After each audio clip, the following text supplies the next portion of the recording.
নেপালে ভূমিকম্পের মৃতের সংখ্যা ৩৭০০ ছাড়িয়েছে। বিভিন্ন দেশের সহায়তায় চলছে উদ্ধার তৎপরতা। খাদ্য পানি সংকটে দেখা দিয়েছে মানবিক বিপর্যয়। মার্কিন বিমান হামলায় আহত আইএস প্রধান মারা গেছেন, দাবি ইরানি সংবাদ মাধ্যমের। আনবারে জঙ্গিদের অভিযান, প্রাণ ভয়ে পালাচ্ছে ইরাকিরা। বিদ্রোহ নিরসনে সাবেক প্রেসিডেন্ট সালেহ প্রস্তাব প্রত্যাখ্যান ইয়েমেন সরকারের। হাউথিদের সঙ্গে মনসুর হাদির সমর্থকদের লড়াই অব্যাহত। এবং রাশিয়ার বিচ্ছিন্নতাবাদীদের মদদ দিচ্ছে যুক্তরাষ্ট্র, অভিযোগ পুতিনের। সীমান্তে সামরিক মহড়া চালিয়ে উত্তেজনা উস্কে দিচ্ছে মস্কো, দাবি কিয়েভের।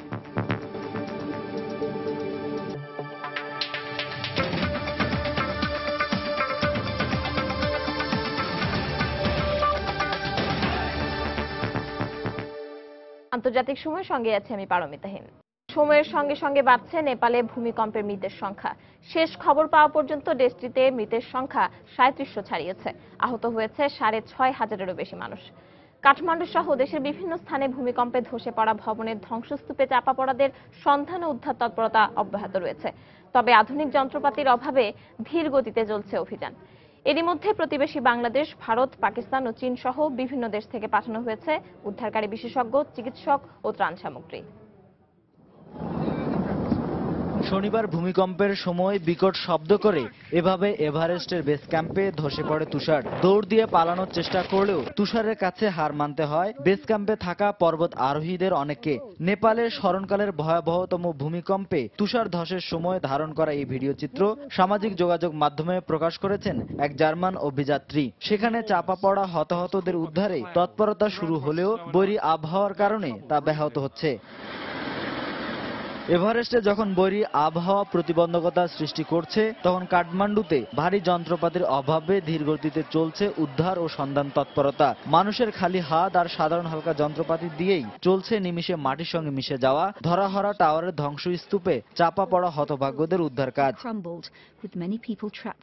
একইভাবে নেপালের অন্যান্য অংশেও চলছে উদ্ধার কাজ। তবে নেপালের এই ক্রান্তিকালে প্রতিবেশী দেশগুলো প্রসারিত করেছে সহায়তার হাত। ভূমিকম্পের পরপরই উদ্ধার কাজে অংশ নেওয়ার জন্য বিশেষজ্ঞ দল পাঠিয়েছে ভারত, পাকিস্তান ও চীন। উদ্ধার কাজে অংশ নিতে সেনা সদস্য পাঠিয়েছে চীন। প্রতিবেশী ৩ দেশ থেকে পাঠানো ত্রাণ সহায়তাও এরই মধ্যে পৌঁছেছে বিধ্বস্ত নেপালে। জাপানও পাঠিয়েছে উদ্ধারকারী দল। খাবার, চিকিৎসা সরঞ্জাম সহ উদ্ধারকারী একটি দল পাঠিয়েছে কানাডা। প্রাথমিকভাবে নেপালকে ৫০ লাখ মার্কিন ডলার অনুদান দেওয়ার ঘোষণা দিয়েছে দেশটি। অনুদানের পাশাপাশি উদ্ধারকারী ও বিশেষজ্ঞ দল পাঠাচ্ছে যুক্তরাষ্ট্র ও যুক্তরাজ্য। মধ্যপ্রাচ্যের দেশ ইসরায়েলও ৪০ জন চিকিৎসক ও ৬৪ জন অনুসন্ধান ও উদ্ধারকারী সহ ২৬০ জনের একটি বিশেষজ্ঞ দল পাঠিয়েছে। খাবার, পানি ও চিকিৎসা সরঞ্জামাদি সহ পাঠিয়েছে দেশটি। শরীফুল ইসলাম, সময় সংবাদ। নেপালের দফায় দফায় ভূমিকম্পে জনসাধারণের মধ্যে ভয়াবহ আতঙ্ক বিরাজ করছে। বাড়িঘর ছেড়ে সাময়িকভাবে রাস্তায় ও পার্কে অবস্থান নিলেও খাবার ও পানীয় সংকট তীব্র হওয়ায় চরম মানবিক বিপর্যয়ের মধ্যে পড়েছে নেপালবাসী। হাসপাতালে পর্যাপ্ত বিছানার অভাব ও আবারও ভূমিকম্পের আতঙ্কে খোলা আকাশের নিচেই চলছে চিকিৎসা। এ অবস্থায় ভারী বর্ষণের পূর্বাভাস ও ভূমি ধসের পূর্বাভাস দিয়ে বাড়তি সতর্কতা অবলম্বন করতে বলছে দেশটির আবহাওয়া দপ্তর। প্রকৃতির তাণ্ডবে দুমড়ে মুচড়ে গেছে প্রাচীন নগরী কাঠমান্ডু। ভয়াবহ ভূকম্পনে নড়বড়ে হয়ে গেছে ঐতিহ্যগতভাবে লড়াকু হিসেবে পরিচিত নেপালিদের সাহস। এতদিন যে আবাসস্থল ছিল সবচেয়ে নিরাপদ আশ্রয়, সেখানে পা দিতেও এখন বাধা দিচ্ছে প্রাণ হারানোর ভয়। সবাই খুব ভয়ের মধ্যে আছে। তীব্র সেই ঝাঁকুনি যেন এখনো টের পাচ্ছি। বাসায় ঢুকলেই আবারও যদি ঝাঁকুনি শুরু হয়, এই ভয়ে আছি। কি হবে কে জানে। হাসপাতালগুলোতে মাত্রাতিরিক্ত ভিড়ের কারণে বাইরেই চিকিৎসা কার্যক্রম চলছে। চিকিৎসকরা বলছেন, আরো ভূমিকম্পের ভয়ে অনেকেই হাসপাতালের ভেতরে নিরাপদ বোধ করছেন না। কাছে আমাদের হাসপাতাল, তবে রোগীরা সেখানে নিরাপদ নয়। তাই এখানে এই খোলা জায়গায় তাদের যেটুকু পারছি সাহায্য করছি আমরা। পরপর ২ দিনের ভয়াবহ ভূমিকম্পের পর নেপালের পথে পথে বাড়ছে ঘরহারা মানুষের তাঁবুর সংখ্যা। জনসাধারণের সুবিধার্থে বড় বড় ট্যাঙ্কে করে খাবার পানি সরবরাহ করছে কর্তৃপক্ষ। তবে তা পেতেও পাড়ি দিতে হচ্ছে লম্বা লাইন। আমাদের খাবার নেই, পানিও নেই, সামান্য আশ্রয়টুকুও নেই। কি করব, কোথায় যাব কিছুই জানি না। এদিকে ভূমিকম্পের কবলে পড়ে সোমবার সকাল পর্যন্ত নিহতের সংখ্যা ৩৩০০ ছাড়িয়েছে বলে জানায় গণমাধ্যম। পরিস্থিতি সামাল দিতে একসঙ্গে বহু মানুষকে দাহ করতে বাধ্য হচ্ছে কর্তৃপক্ষ। স্বজনহারা লোকজনের মর্মন্তুদ অপেক্ষা কখন তাদের আত্মীয়ের শব দাহ করতে পারবেন। আমার খালা ও তার 2 ছেলে মেয়ে ভূমিকম্পে মারা গেছেন। আমরা কাল রাত থেকে নদীর ধারে অপেক্ষা করছি, আমাদের নাম্বার কখন আসবে। ভূমিকম্পের কারণে প্রাকৃতিক সৌন্দর্যের আধার নেপালের পর্যটকরাও পড়েছেন বিপাকে। শুধুমাত্র ভারত সরকার সময় মতো সে দেশের পর্যটকদের ফিরিয়ে নিয়ে গেছেন। আটকা পড়াদের অনেকে হাত বাড়িয়েছেন উদ্ধার কাজে। আমরা গুঁড়িয়ে যাওয়ার ভয়ে হোটেল এলাকা থেকে সরে পার্কে গিয়ে আশ্রয় নেই। ফিরে এসে দেখি সব লন্ডভন্ড। আমরা উদ্ধার কাজে নেমে পড়ি। মানুষজন খুবই মুষড়ে পড়েছে। খবর পেয়েছি আমাদের ফ্লাইট বাতিল হয়েছে। পরের ফ্লাইট কখন কিছুই নিশ্চিত করে বলা যাচ্ছে না। দুর্যোগপূর্ণ এই পরিস্থিতিতে পূর্ব নেপালে 2-1 দিনের মধ্যেই ভারী বর্ষণের পূর্বাভাস দিয়েছে আবহাওয়া দপ্তর। একই সঙ্গে ব্যাপক ভূমিধস ও বজ্রপাতের আশঙ্কা প্রকাশ করে সবাইকে সতর্কতামূলক ব্যবস্থা গ্রহণের পরামর্শ দেওয়া হয়েছে। সঞ্জিতা ইসলাম, সময় সংবাদ। নেপালে পরপর 2 দিন দফায় দফায় ভূমিকম্পে ধসে পড়া ভবনে আটকে পড়াদের উদ্ধারে জোর তৎপরতা চালাচ্ছেন উদ্ধারকর্মীরা। দর্শক, সেখান থেকে আমাদেরকে সবশেষ খবর জানিয়েছেন রিপোর্টার ওমর ফারুক।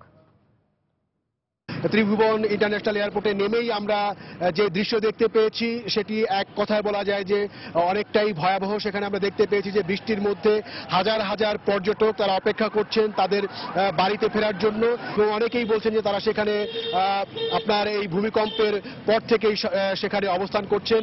এর পাশাপাশি যেই সকল এলাকা এই ভূমিকম্পে মারাত্মকভাবে ক্ষতিগ্রস্ত হয়েছে সেসব এলাকারও বেশ কয়েকটি জায়গায় আমরা ঘুরে দেখেছি। যারা স্বজনকে পেয়েছেন তারা সেখানে শ্মশানে গণভাবে একই সাথে 8-10 জনের মৃতদেহ সৎকার করা হচ্ছে।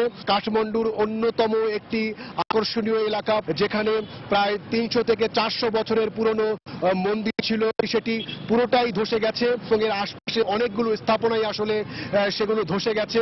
এই প্রাণচঞ্চল একটি শহর একটি ভুতুড়ে নগরীতে পরিণত হয়েছে। এই ভূমিকম্পের পর থেকেই কাঠমান্ডুবাসী এবং বিশেষ করে পুরো নেপালের মানুষই আসলে তাদের ঘরে অবস্থান করছেন না। তাঁবু খাটিয়ে হাজার হাজার মানুষ, শিশু এবং বিভিন্ন বয়সী মানুষ সেখানে অবস্থান করছেন জীবনের ভয়ে। এই মাঠ ছাড়াও অনেকে নদীর তীরেও আসলে অবস্থান নিয়েছেন। তারা বলছেন যে এখনো পর্যন্ত তারা কোনো ধরনের সহযোগিতাই পাননি। यहाँ पर नहीं है, यहाँ पर तो बासोबास बसे हुए हैं, ये भूकंप के चलते यहाँ पर बैठे हुए हैं।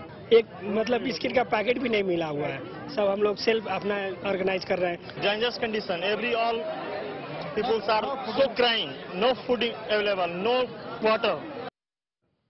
এবার অন্য প্রসঙ্গ। পাকিস্তানের খাইবার পাখতুনখাওয়ায় ঝড়ের আঘাতে অন্তত 44 জনের মৃত্যু হয়েছে, আহত হয়েছে 2 শতাধিক মানুষ। এই অবস্থায় রোববার প্রদেশের হাসপাতালগুলোতে জরুরি অবস্থা ঘোষণা করেছে স্থানীয় সরকার। পেশোয়ার ও তার আশেপাশে ভারী বর্ষণ ও ঝোড়ো বাতাসের কারণে বেশ কয়েকটি ঘরবাড়ি ধ্বংস হয়ে যায় এবং অনেক ভবন ক্ষতিগ্রস্ত হয়। এসব ঘটনায় আহতদের দ্রুত হাসপাতালে ভর্তি করা হয়। বাতাসের গতিবেগ কিছুটা কমে আসলেও ভারী বর্ষণ অব্যাহত থাকার আশঙ্কা করা হচ্ছে। দুর্যোগ কবলিত এলাকায় প্রয়োজনীয় ব্যবস্থা গ্রহণের নির্দেশ দিয়েছে কর্তৃপক্ষ। জঙ্গি গোষ্ঠী আইএস প্রধান আবু বকর আল বাগদাদি মারা গেছেন বলে জানিয়েছে জি নিউজ। রেডিও তেহরানের বরাত দিয়ে জানিয়েছে বিভিন্ন আন্তর্জাতিক সংবাদ মাধ্যম। রেডিও তেহরানের খবরে বলা হয়েছে গোলান মালভূমিতে এক ইসরায়েলি হাসপাতালে চিকিৎসাধীন অবস্থায় মারা গেছেন তিনি।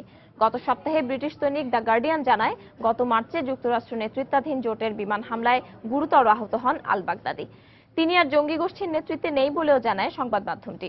গত সপ্তাহে প্রেস টিভিও জানায় আহত হওয়ায় ভারপ্রাপ্ত প্রধান হিসেবে আইএসকে নির্দেশনা দিচ্ছেন আবু আলা আফরি। একই সঙ্গে ইরাকি সরকারও এমন দাবি করে। তবে যুক্তরাষ্ট্র বলেছে তাদের হামলায় বাগদাদির আহত হয়েছিল কিনা সে বিষয়ে তারা নিশ্চিত নন। গত বছরের জুনে ইরাক ও সিরিয়ার বিভিন্ন অংশ দখল করে খেলাফত ঘোষণা করে সুন্নি চরমপন্থী আইএস। একই সঙ্গে নিজেদের প্রধান হিসেবে সাবেক আল কায়দা নেতা আবু বকর আল বাগদাদির নাম ঘোষণা করে তারা।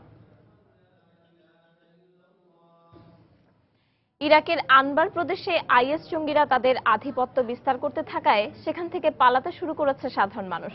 এদিকে আইএসকে দমন করতে সেখানে সামরিক অভিযান জোরদার করেছে ইরাকি সেনাবাহিনী। জঙ্গিরা যাতে রাজধানী বাগদাদে নতুন করে ঢুকতে না পারে সেজন্য কঠোর করা হয়েছে নিরাপত্তা ব্যবস্থা। এরই মধ্যে আইএস সংশ্লিষ্ট মোস্ট ওয়ান্টেড তালিকার 11 জনকে আটক করেছে দেশটির নিরাপত্তা বাহিনী। এদিকে আইএস জঙ্গিদের সঙ্গে সংশ্লিষ্টতার অভিযোগে 12 জনকে কুয়ালালামপুর থেকে গ্রেপ্তার করেছে মালয়েশীয় পুলিশ। গ্রেপ্তারকৃতদের কাছ থেকে 20 কেজি বিস্ফোরকও উদ্ধার করা হয়েছে। আসিয়ান সম্মেলনের আগে তারা কোনো বড় ধরনের নাশকতা চালানোর পরিকল্পনা করছিল বলে জানায় পুলিশ।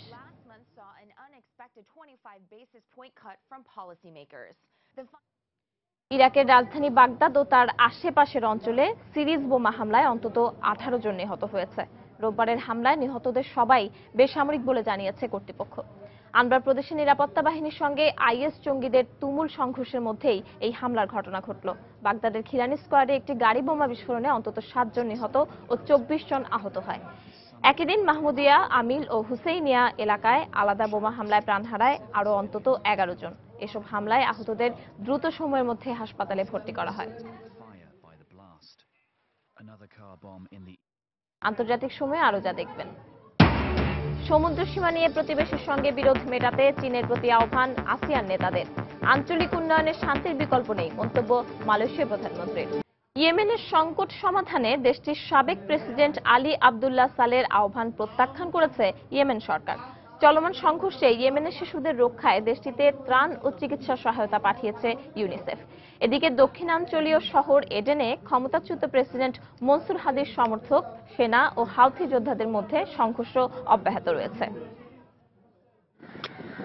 প্রেসিডেন্ট হাদির অনুগত সেনা ও হাউথি বিদ্রোহীদের মধ্যে সংঘর্ষে ইয়েমেনের বন্দর নগরী এডেন এখন পুরোপুরি রণক্ষেত্র। স্থানীয় বাসিন্দাদের বরাত দিয়ে গণমাধ্যম জানায়, দফায় দফায় বন্দুকযুদ্ধের পাশাপাশি হাউথিদের অবস্থান লক্ষ্য করে মর্টার হামলা চালাচ্ছে সরকারি বাহিনী। সৌদি জোটের বিমান হামলাও অব্যাহত রয়েছে। স্থানীয় বাসিন্দারা জানায়, রোববার এডেন ও রাজধানী সানার প্রেসিডেন্ট প্যালেস এলাকায় হাউথি বিদ্রোহীদের অবস্থান লক্ষ্য করে বিদেশি বিমান ও যুদ্ধজাহাজ থেকে গোলাবর্ষণ করা হয়। এই পরিস্থিতিতে সংকট সমাধানে আন্তর্জাতিক বিভিন্ন মহল থেকে আলোচনায় বসার তাগিদ দেয়া হলেও সৌদি আরব তা প্রত্যাখ্যান করে আসছে।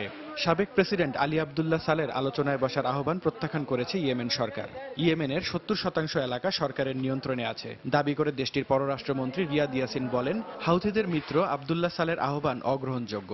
রোববার লন্ডনে আয়োজিত এক সংবাদ সম্মেলনে সৌদি জোটের বিমান হামলা অপারেশন ডিসাইসিভ স্টর্ম নিয়েও কথা বলেন তিনি।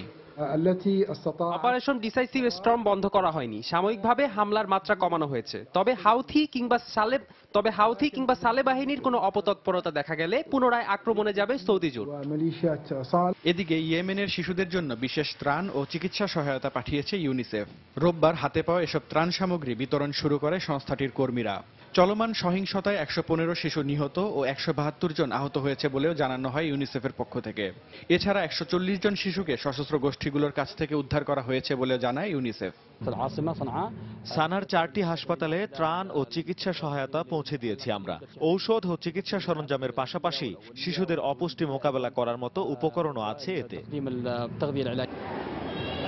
ইয়েমেনের সংঘাতময় পরিস্থিতিতে সবচেয়ে বেশি ক্ষতিগ্রস্ত হচ্ছে দেশটির শিশুরা। অপুষ্টি ও অসুস্থতার পাশাপাশি প্রতিদিনই হাসপাতালে বাড়ছে হতাহত শিশুদের সংখ্যা। চলমান সংঘর্ষে রাজধানী সানার অন্তত 23টি হাসপাতাল পুরোপুরি বন্ধ হয়ে গেছে বলে জানিয়েছে স্থানীয় সংবাদ মাধ্যম। আদনান আহমেদ, সময় সংবাদ। মালয়েশিয়ার রাজধানী কুয়ালালামপুরে রোববার শুরু হয়েছে দুদিন ব্যাপী দক্ষিণ পূর্ব এশীয় সহযোগী সংস্থা আসিয়ানের 26তম সম্মেলন। দক্ষিণ চীনা সমুদ্র সীমা বিরোধ মীমাংসা করার পাশাপাশি এই সম্মেলনে আসিয়ানভুক্ত দেশগুলোর মধ্যে একটি অখণ্ড অর্থনৈতিক অঞ্চল গড়ে তোলার বিষয়ে আলোচনা করা হয়। রোববার সকাল থেকেই সম্মেলন স্থলে একে একে জড়ো হন দক্ষিণ পূর্ব এশিয়ার 10 দেশের নেতারা, আর তাদের অভ্যর্থনা জানান মালয়েশিয়ার প্রধানমন্ত্রী নাজিব রাজাক। এবারে সম্মেলনের মূল উদ্দেশ্য আঞ্চলিক ও আন্তর্জাতিক বিবাদ নিরসন করে দক্ষিণ পূর্ব এশিয়ার সার্বিক উন্নয়নে সবাই ঐক্যবদ্ধ হওয়া। এবারের আলোচনায় একটি বড় অংশ জুড়ে ছিল দক্ষিণ চীন সমুদ্রের চীনের একাধিপত্যের ইস্যুটি। সমুদ্র সীমা নিরাপত্তা নিয়ে যে আঞ্চলিক ও আন্তর্জাতিক উত্তেজনা সৃষ্টি হয়েছে তার কিছুটা হলেও প্রশমন সম্ভব বলে প্রত্যাশা জোট নেতাদের। আমাদের মধ্যে বিভিন্ন বিষয়ের যে মতপার্থক্য রয়ে গেছে তা দূর করতে হবে। দেশগুলোতে বাণিজ্য সম্প্রসারণের ক্ষেত্রে দক্ষিণ চীন সমুদ্র সীমার বিরোধ নিষ্পত্তি সবচেয়ে জরুরি হয়ে পড়েছে। জোটভুক্ত ফিলিপাইন ও ভিয়েতনামের সঙ্গে চীনের জলসীমা সংক্রান্ত বিরোধ নিরসনে দীর্ঘদিন ধরে একটি আচরণবিধি তৈরির দাবি করে আসছে আসিয়ান দেশগুলো। তবে চীনের অনমনীয় আচরণের কারণে এই চুক্তি স্বাক্ষরের বিষয়টি নিয়ে শঙ্কা দেখা দিয়েছে। 50 কোটি জনগোষ্ঠীর আসিয়ান অঞ্চলে কর্তৃত্ব বজায় রাখা নিয়ে রাজনৈতিক ও অর্থনৈতিকভাবে শক্তিশালী দেশ চীন ও যুক্তরাষ্ট্রের কাদা ছোড়াছুড়ির কারণে প্রতিবার শুধু আলোচনার মধ্যেই থেকে যাচ্ছে 10 জাতির এ সম্মেলন। কিন্তু সামগ্রিক উন্নয়নের ক্ষেত্রে এই বিরোধ নিষ্পত্তির কোনো বিকল্প নেই বলে জানায় মালয়েশিয়া। চীন যেমন কূটনৈতিকভাবে আসিয়ানের একটি গুরুত্বপূর্ণ সদস্য, তেমনি চীনেরও আসিয়ানকে প্রয়োজন রয়েছে। তাই সমুদ্র সীমার বিরোধ নিষ্পত্তিতে একটি ফলপ্রসূ আলোচনার মাধ্যমে কার্যকর সমাধানে পৌঁছানো জরুরি, কারণ এই বিরোধ কোনো পক্ষের জন্যই সুফল বয়ে আনতে পারবে না। প্রথম দিনের আলোচনায় চীনের প্রস্তাবিত এক বলয় এক রাস্তা অর্থাৎ আসিয়ানভুক্ত দেশগুলোর মধ্যে একটি অখণ্ড অর্থনৈতিক অঞ্চল গড়ে তোলার বিষয়টি প্রাধান্য পায়। এতে প্রতিটি রাষ্ট্র অর্থনৈতিকভাবে উপকৃত হবে বলেও জানান নেতারা। এছাড়া 10 দেশের মধ্যে মুক্ত বাণিজ্য অঞ্চল প্রতিষ্ঠা ছাড়াও আসিয়ান অর্থনৈতিক কমিউনিটি গড়ে তোলা ও দেশগুলোতে পণ্য, সেবা ও বিনিয়োগের অবাধ প্রবাহ বজায় রাখার বিষয়টি নিয়েও আলোচনা হয়। এ সময় প্রলয়ঙ্কারী ভূমিকম্পে ক্ষতিগ্রস্ত নেপাল ও ভারতকে সহযোগিতা দেওয়ার প্রতিশ্রুতি দেয় আসিয়ান। সম্মেলন শুরুর প্রাক্কালে এক বিবৃতিতে আসিয়ান রাষ্ট্রগুলোর পররাষ্ট্রমন্ত্রীরা বিপর্যস্ত জনপদের প্রতি সংহতি প্রকাশ করেন। সঞ্জনা চৌধুরী, সময় সংবাদ। ভারতের উত্তরাঞ্চলীয় রাজ্য উত্তরপ্রদেশে ফসলের ক্ষতি হওয়ায় আত্মহত্যা করেছেন ঋণগ্রস্ত এক কৃষক। রোববার প্রদেশের বারাবাঙ্কি জেলায় ম্যাজিস্ট্রেট অফিসের সামনে আশারাম নামে 35 বছর বয়স্ক এই কৃষক আত্মহত্যা করে বলে জানায় দেশটির গণমাধ্যম। জেলা ম্যাজিস্ট্রেটের বরাত দিয়ে গণমাধ্যমের খবরে বলা হয়েছে, ভারতের বারাবাঙ্কি ও মাথুরা সহ 40টি জেলায় ঝড় ও অতিবৃষ্টির কারণে ফসলের ব্যাপক ক্ষতি হয়েছে। সারা ভারতে অন্তত 12 জন ঋণগ্রস্ত কৃষক ফসলের ক্ষতি হওয়ায় ঋণ শোধ দিতে না পেরে আত্মহত্যার পথ বেছে নিয়েছে বলেও জানান তিনি। মাদক চোরাচালানের দায়ে 8 বিদেশির মৃত্যুদণ্ড কার্যকরের আগে ইন্দোনেশিয়ার নুসা কাম্বানগান দ্বীপের কারাগারের নিরাপত্তা জোরদার করা হয়েছে। ইন্দোনেশিয়ায় মাদক চোরাচালানের দায়ে দণ্ডিত 9 বিদেশির মধ্যে অস্ট্রেলিয়া, ফিলিপিন্স, ব্রাজিল, নাইজেরিয়া ও ঘানার নাগরিক রয়েছে। তাদের প্রত্যেকের প্রাণ ভিক্ষার আবেদন নাকচ করে দেওয়ার পরও অস্ট্রেলীয় 2 নাগরিকের আইনজীবী বলেছেন, মাদক মামলার বিচার নিখুঁতভাবে করা হয়নি, নতুন করে তদন্তের আবেদন জানিয়েছেন তারা। এতে করে রায় কার্যকরের সময় পিছিয়ে যেতে পারে বলেও জানান তিনি। 5 বছর বন্ধ থাকার পর 2013 সাল থেকে আবারও মাদক চোরাচালানের অপরাধে মৃত্যুদণ্ড কার্যকর করা শুরু করেছে ইন্দোনেশিয়া।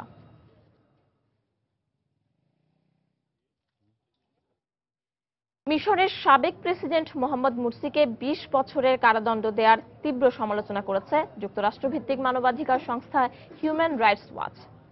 রোববার সংস্থাটির পক্ষ থেকে বলা হয়, মুরসির বিচার প্রক্রিয়ায় নিরপেক্ষতা ও যথার্থ তথ্য প্রমাণের অভাব ছিল। হিউম্যান রাইটস ওয়াচের মধ্যপ্রাচ্য উত্তর আফ্রিকা শাখার পরিচালক সারাহ লি উইলসন অভিযোগ করেছেন, মুসলিম ব্রাদারহুডের সাথে মুরসির সম্পর্ক ছিল, শুধুমাত্র এই অপরাধের দায়ে তার শাস্তি হতে পারে না। 2012 সালে প্রেসিডেন্টের বাসভবনের সামনে 10 জন বিক্ষোভকারীকে হত্যার দায়ে দোষী সাব্যস্ত হন মুরসি। এছাড়াও তার বিরুদ্ধে আরও 3টি মামলা আছে। 2013 সালে মুরসির অপসারণের দাবিতে বিক্ষোভে উত্তাল হয়ে ওঠে মিশর। এ সময় নিরাপত্তা বাহিনীর গুলিতে প্রাণ হারায় 8 শতাধিক মানুষ।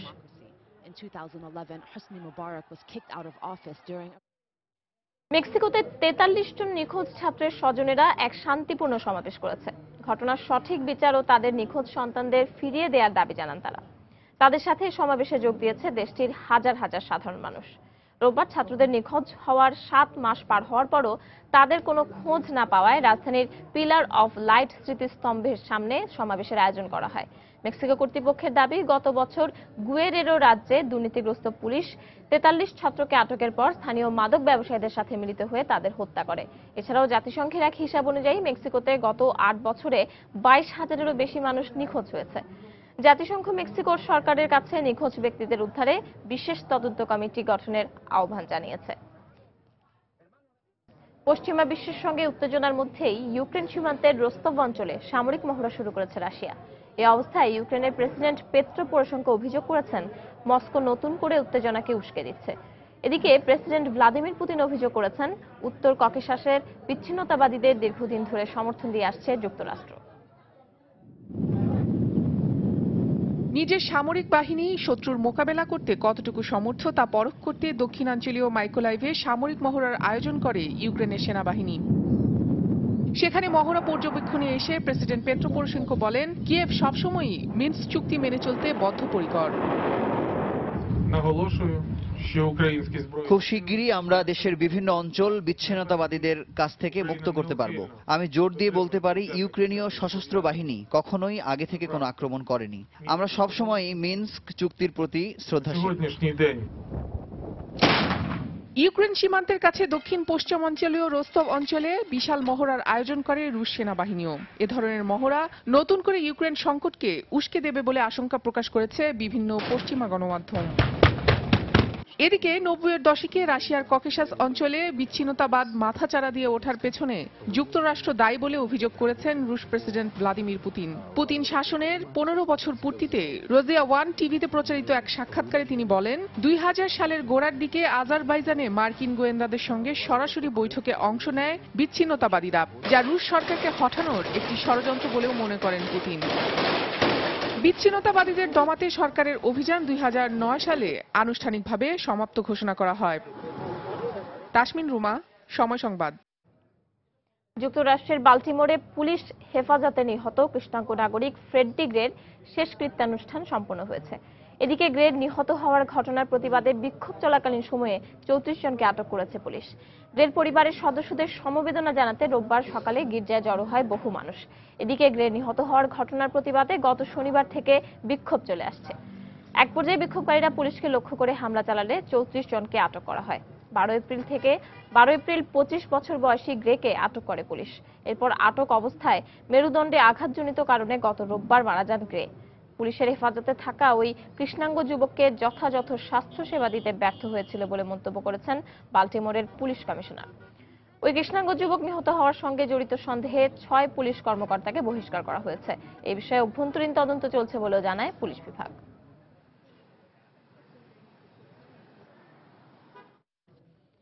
ইসলামী প্রজাতন্ত্র ইরানের সর্বোচ্চ নেতা আয়াতুল্লাহ সাইদ আল খামেনি বলেছেন, ইরান পুলিশ বাহিনী প্রতিষ্ঠার মূল উদ্দেশ্য মানুষের নিরাপত্তা নিশ্চিত করা। তেহরানে ইরানের সিনিয়র পুলিশ কর্মকর্তাদের এক সমাবেশে তিনি বলেন, ইরানের সার্বভৌমত্ব ও নিরাপত্তার প্রতীক হচ্ছে দেশটির পুলিশ বাহিনী। পুলিশকে সামাজিক নিরাপত্তা নিশ্চিত করার পাশাপাশি জনগণের সঙ্গে ন্যায় এবং দয়ালু আচরণ করতে হবে বলেও জানান তিনি। একই সঙ্গে হলিউড স্টাইলের পুলিশ ইরানের কোনো প্রয়োজন নেই বলেও মন্তব্য করেন তিনি। যুক্তরাষ্ট্রের কৃষ্ণাঙ্গদের সঙ্গে পুলিশ যে বর্বরের মতো আচরণ করছে তার তীব্র নিন্দা জানান এই নেতা।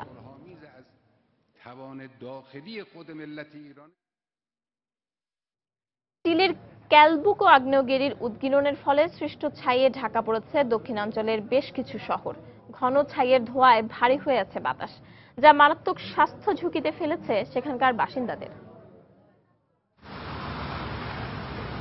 চিলির রিও ব্লাঙ্কোর এনসেনাডা শহর এখন ছাইয়ের চাদরের আড়ালে। স্থানীয় হিসাব অনুযায়ী এখন পর্যন্ত 221 টন ছাই সেখান থেকে সরিয়ে আনা হয়েছে। আমরা জানি না এরপর কি হবে। খাবারের জন্য আমরা কিছুই পাচ্ছি না, আর নিঃশ্বাস নিতেও আমাদের কষ্ট হচ্ছে।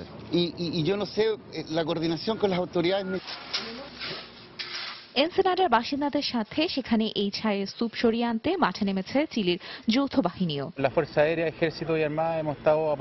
এখানে বিমান বাহিনী, সেনাবাহিনী এবং নৌবাহিনী একসাথে কাজ করে যাচ্ছে। আমরা আশা করছি দ্রুত সবাইকে এই অবস্থা থেকে বের করে আনা সম্ভব হবে। বিশেষজ্ঞরা বলছেন, আগ্নেয়গিরির অগ্ন্যুৎপাত থেকে সৃষ্ট এই ছাই স্বাস্থ্যের জন্য মারাত্মক ক্ষতিকর। এরই মধ্যে চিলি সীমান্ত ছাড়িয়ে আর্জেন্টিনা, ব্রাজিল এবং উরুগুয়েতেও ছড়িয়ে পড়েছে ছাই। তানজিম বুনিয়াদ, সময় সংবাদ। তবে ফিরছে দেশের একটি প্রসঙ্গে। রাজধানীর ধানমন্ডিতে দলীয় সভানেত্রীর কার্যালয়ে বর্তমান রাজনৈতিক পরিস্থিতি নিয়ে ব্রিফ করছেন আওয়ামী লীগের সভাপতি মণ্ডলীর সদস্য আমির হোসেন আমু। আমরা এখন সরাসরি চলে যাব সেখানে। যে মানুষ মারা গেল, এর পিছনে নাকি আওয়ামী লীগের হাত ছিল। তাহলে এই যে আন্দোলনটা, এই আন্দোলনটা কিসের ফলো আপ ছিল? গত 5ই জানুয়ারি নির্বাচনকে বানচাল করার জন্য উনি যে আন্দোলন করে ব্যর্থ হয়েছিলেন, সেদিন যে নির্বাচন বানচাল করতে পারেননি, এবং সেই থেকে এই আন্দোলনের আগ পর্যন্ত উনি এখনো বলে আসছেন এই সরকার জনগণ দ্বারা নির্বাচিত নয়, অবৈধ, সুতরাং সরকারের পতন ঘটাতে হবে। ওই আন্দোলনের কন্টিনিউশন এবং ওই আন্দোলনের ধারাবাহিকতা হিসাবে তিনি এই সরকার বিরোধী আন্দোলন শুরু করেছিলেন। সেদিনও যেমনি নির্বাচন বানচাল আন্দোলনের সময় পেট্রোল বোমা ব্যবহার করেছিলেন, মানুষ হত্যা করেছিলেন নির্বিচারে, যেমনি ভাবে গাছ কেটেছিলেন, যেমন ভাবে আওয়ামী লীগ তার সমর্থক নেতা কর্মীদের বাড়ি বাড়ি আগুন দিয়েছিলেন, লক্ষ্মীপুর থেকে শুরু করে সাতক্ষীরা থেকে শুরু করে দেশের বিভিন্ন অঞ্চলে 18 জন পুলিশ হত্যা করেছিলেন, ঠিক তেমনি ভাবে এবারও এই সরকারের পতন ঘটাবার জন্য তিনি একই আন্দোলন, একই পন্থা অবলম্বন করেছেন। তাহলে উনি কি বলতে চান যে আজকে যদি এই আন্দোলনের যারা মারা গিয়েছে তার সাথে যদি আওয়ামী লীগের হাত থাকতো, তাহলে উনি বলতে চান ওই 5 জানুয়ারি নির্বাচন বানচাল করার আন্দোলন আওয়ামী লীগ করেছিল? এই যে হাস্যাস্পদ কথা, অসত্য কথা বলে মানুষকে বিভ্রান্ত করার সময় কিন্তু এখন নয়। মানুষ অত্যন্ত সজাগ এবং সচেতন, এবং সজাগ এবং সচেতন বলেই আজকে তিনি যেতে বাধ্য হয়েছেন। তাকে কোনো চাপ দেওয়া হয়নি। তিনি আপনি 92 দিন পরে সুরসুর করে কোর্টে গিয়ে হাজির হয়ে জামিনটা নিয়ে উনি চলে গিয়েছেন তার বাসায়। যাওয়ার কথা ছিল না, উনি নিজেই ঘোষণা দিয়েছিলেন। আজকে আবার অনেকেই বলতে চায় উনি যেমন আওয়ামী লীগের বিরুদ্ধে অভিযোগ করে, আবার ওনার বিরুদ্ধে অনেকে অভিযোগ করে ওনার দলের নেতারা যে উনি নাকি আঘাত করেই এই ধরনের একটি পদক্ষেপ নিয়েছেন, জামিন পেয়েছেন এবং বাড়ি চলে গিয়েছেন। এ ধরনের কথা আছে। এই কথাগুলি ছিল বলেই তিনি আজকে এই মিথ্যাচারের আশ্রয় নিচ্ছেন, এবং তিনি আজকে যে নৃশংসতার পরিচয় দিয়েছেন। উনি বলতেন হরতাল অবরোধ, কিন্তু হরতাল অবরোধের কোনো চিহ্ন এই দেশে ছিল না। তার বদলে ছিল পেট্রোল বোমা, শিশু, নারী হত্যা, বাস ড্রাইভার হত্যা, বাসের কন্ডাক্টর হত্যা। এই হত্যাকাণ্ড ছাড়া ওনার আন্দোলনের কোনো ফলশ্রুতি আমরা দেখতে পাইনি, দেশবাসী দেখতে পাইনি। আওয়ামী লীগের সভাপতি মণ্ডলীর সদস্য আমির হোসেন আমু এতক্ষণ ব্রিফ করছিলেন। দর্শক, আমরা সরাসরি ছিলাম সেখানে। আন্তর্জাতিক সময়ের শীর্ষ সংবাদগুলো জানিয়ে দিচ্ছি আরেকবার। নেপালে ভূমিকম্পে মৃতের সংখ্যা 3700 ছাড়িয়েছে। বিভিন্ন দেশের সহায়তায় চলছে উদ্ধার তৎপরতা। খাদ্য পানির সংকটে দেখা দিয়েছে মানবিক বিপর্যয়। মার্কিন বিমান হামলায় আহত আইএস প্রধান মারা গেছেন, দাবি ইরানি সংবাদ মাধ্যমের। আনবারে জঙ্গিদের অভিযান, প্রাণ ভয়ে পালাচ্ছে ইরাকিরা। বিদ্রোহ নিরসনে সাবেক প্রেসিডেন্ট সালেহ প্রস্তাব প্রত্যাখ্যান ইয়েমেন সরকারের। হাউথিদের সঙ্গে মনসুর হাদির সমর্থকদের লড়াই অব্যাহত। এবং রাশিয়ার বিচ্ছিন্নতাবাদীদের মদদ দিচ্ছে যুক্তরাষ্ট্র, অভিযোগ পুতিনের। সীমান্তে সামরিক মহড়া চালিয়ে উত্তেজনা উস্কে দিচ্ছে মস্কো, দাবি কিয়েভের। এই ছিল আন্তর্জাতিক সময়ে। যে কোনো খবর পেতে ভিজিট করুন সময় নিউজ.tv আর সঙ্গে থাকুন সময়ে।